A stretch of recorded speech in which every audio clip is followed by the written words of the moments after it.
I'm going to show you how I cut my rich fruit cake, my rum cake, which is 1:3 fruits.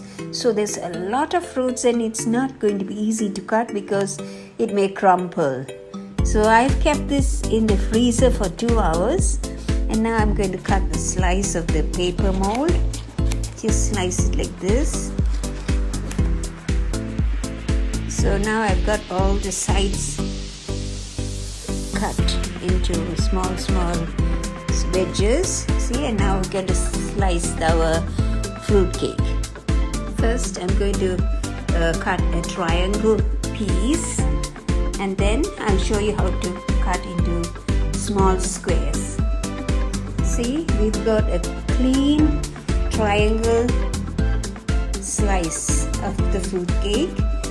See, because I've kept it in the freezer for 2 hours and then you have it when it comes to room temperature.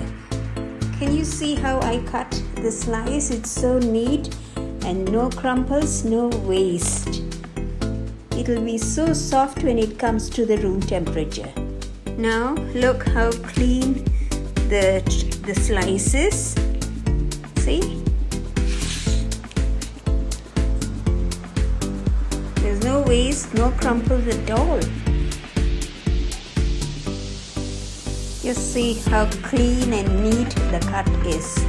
This is how you cut your fruit cake because it is so much of fruits and so moist, so it won't be easy to cut unless you keep it in the freezer. Well, thank you for watching. I hope it's a new tip for you to cut Christmas fruit cakes, a rum cake. This is another video which I'm going to show you the difference between a freezed cake and a normal cake that's outside the fridge. And this is going to crumple, which is not going to be easy to slice. Just have a look. So it's not going to be easy. See, I made a triangle and see, it's all crumpled because it's so moist and with so much of fruits. So I hope you will freeze it and cut the Christmas fruit cake to have a neat slice.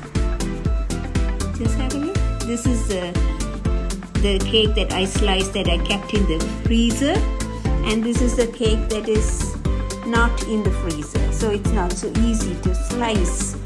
So I advise you to keep all fruit cakes in the freezer for 2 hours and have a clean cut with no waste, no crumple. Thank you.